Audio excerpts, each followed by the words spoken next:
up, friends? It's the Nerdy Filmmaker here. It's been a while. I've had a really strange start to my 2024. Some of it has really been great, and some of it not so much.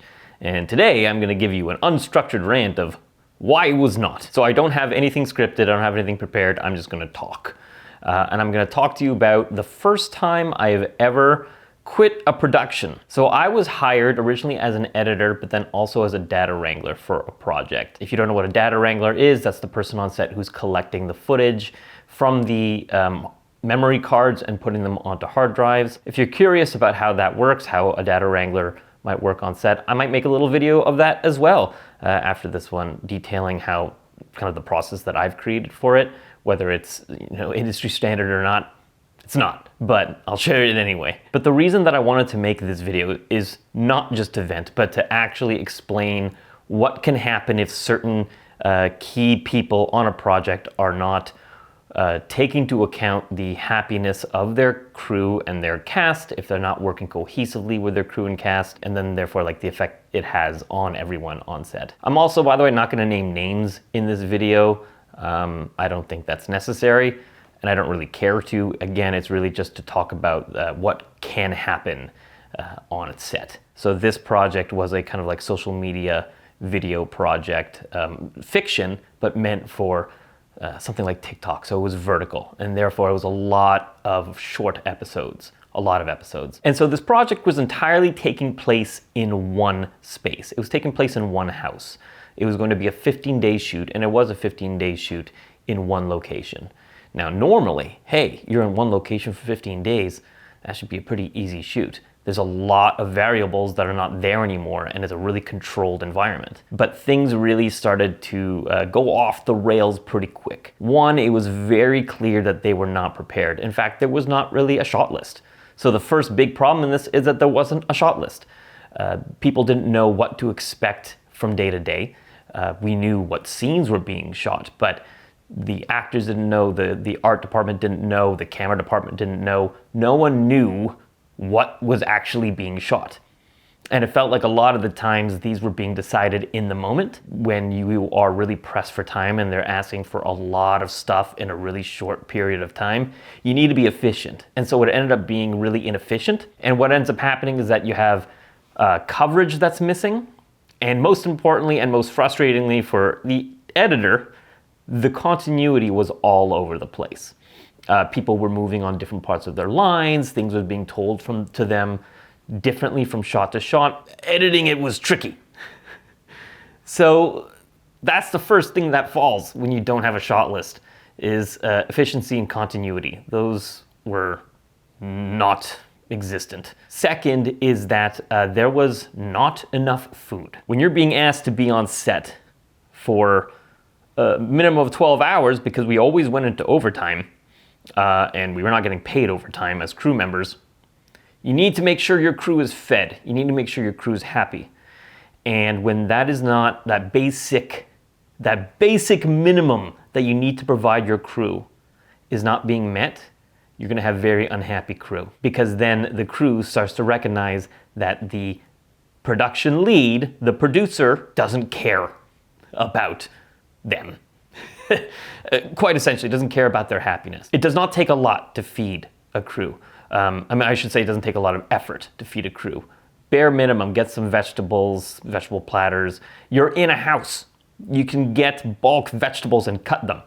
It's never been easier. It's not like we're in some remote location. We have a kitchen, basic snacks. Instead, there were dollar ramens sometimes, and a bag of 8 bagels was once bought for a cast and crew of like 25. Like it was to a point where I, as the crew member who was kind of the most attached from production, because I'm upstairs in my little editing suite, at one point I stepped away during lunch to get a couple of vegetable platters and a fruit platter out of my own pocket, and was hailed as a hero. Like, that's ridiculous. If you're on an indie set and you're asking people to work for a fraction of their wages and are going into overtime, the bare minimum you can do is feed them properly, not dollar ramens, for Pete's sake. Third, there wasn't even enough toilet paper.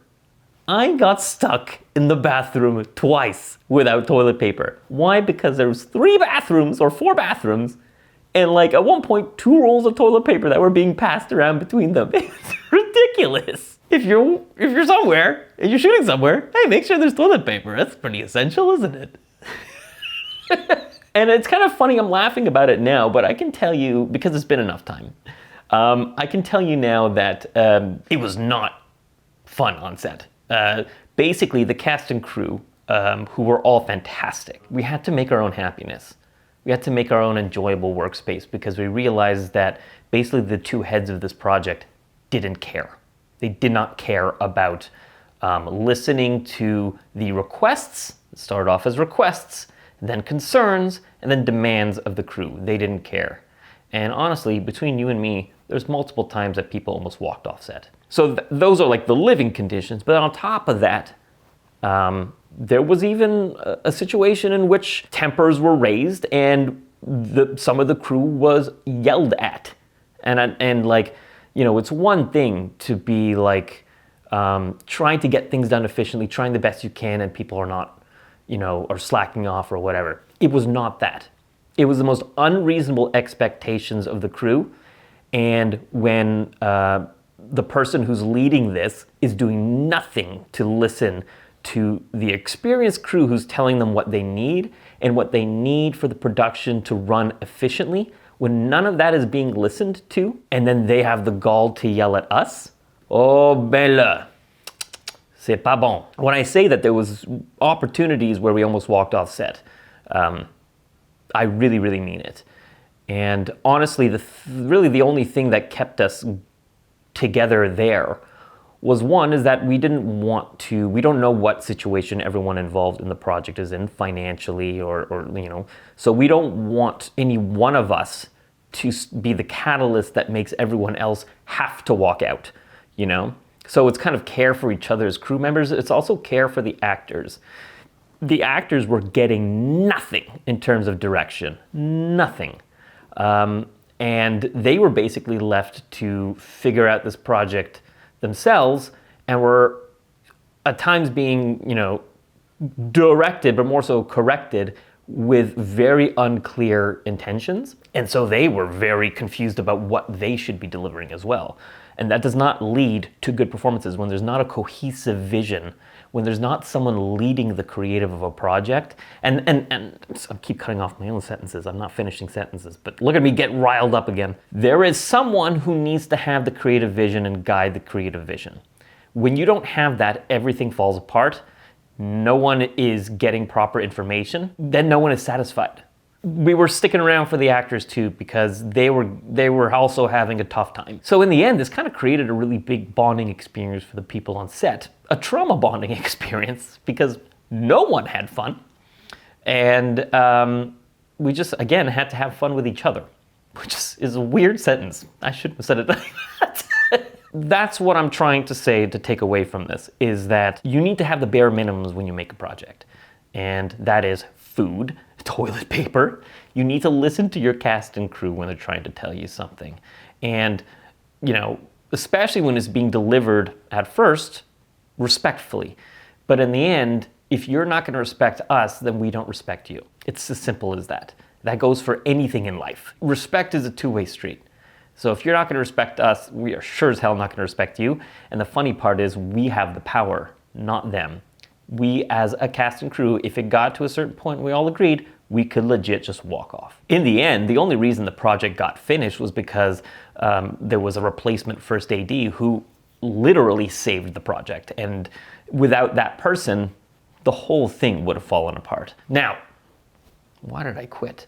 Well, this is the thing. I made it to the end. I made it to the end of the filming, friends. I made it to the end of that project and we got into editing. But the problem is when you're in editing, one, it's just you and them and as the directors. You don't have a team around you. It's really just you. But then all of a sudden, the director became an auteur and wanted all these things that didn't exist. My friend, you didn't get that. You didn't shoot that. You didn't tell them to do that.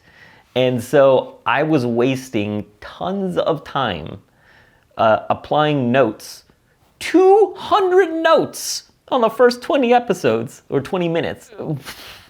Bella. All of a sudden, you are Spielberg, and you don't have any of the things that you're talking about. Talking to me about intention and talking to me literally like I've never edited it before. Bruh, I'm an award-winning editor, all right? I've been doing this for like 16 years. I never flex that kind of stuff, but I am flexing today because to see this person running this set and then to have them to tell me, by the way, when you're editing, this is the kind of thing you should be looking for. I was not ready to be talked down to for another month, even to complete my contract and get the actual rest of my pay. I took a substantial hit by quitting that project. To think that I was going to be enduring that kind of condescension by someone who I didn't think had any kind of cohesive creative vision, and to be essentially working never mind 8 hours a day with the amount of notes that I was getting, it was obscene. I decided that my mental health was more important, because if you were around me during that time, I was just an abyss. It was really bad. And again, I'm laughing about it now because I'm happy to not be a part of the project anymore. You know, I drafted an email, I left, I tweaked it a bit, I really thought about it, I came back, and then I finally sent it. Within a day, gave them the hard drive. I was just like, I didn't even want to negotiate, I just wanted it off my plate. The stress that I had immediately disappeared. The next day I started to question, could I have done it? What of this, that? Should I have stuck it out for a little bit longer? There was no reason to trust these people really anymore. They were spreading rumors about the cast and crew. We talked to each other. You really believe that we're not going to hear these things? You know? Trying to pit us against each other. Like, that's not the way to run a set, friends. It's supposed to be a positive, supportive environment. That's how you get stuff done. Not by pitting your crew against each other. And then when it was just me alone with them, I just really couldn't take it anymore. So that is kind of the summary of what happened. I sent my email. I gave them the hard drive. I said, good luck. It was cordial. I didn't rip into them because, honestly, what was the point? Enough had already been said that they hadn't listened to, that doing that would have only been to just get my point across. But if my point is not going to get received, what the hell's the point? You know what I mean? So I just wanted the fewer emails, the better. A kind email.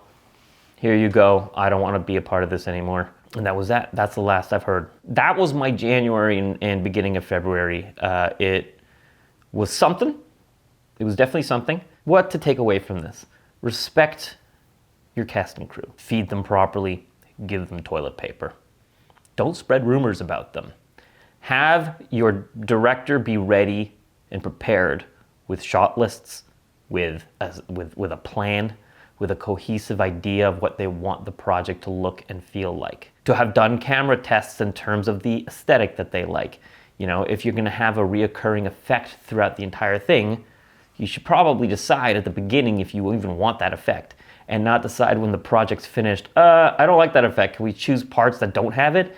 No, you can't, because you didn't shoot those. Tell your actors what you want from them. Tell them what the style is. You know, if you need more from them, tell them why. You know, don't just say, I need more. That doesn't help, you know? Everything was just a complete lack of cohesion. All of that really made the creative suffer. And then the lack of respect really made the set life suffer. And if people are not happy, I mean, they may not walk out on you, but they may not want to care to give you the best that they can give you. So that's my rant. It's obviously can be worse. You can have someone be yelling at you every day. You can be, assaulted. You know, you can be assaulted anywhere, but like, you know, there are some definitely dangerous sets, and we've heard about them before. So that's my story. The first time I ever quit a film job. I hope it doesn't happen again anytime soon, but I'm glad that I had the confidence to say when enough was enough and to leave. And so I encourage all of you to know what your limits are when you're being involved in a project. And if those limits are being tested, let them know. And if they're being broken, time to go.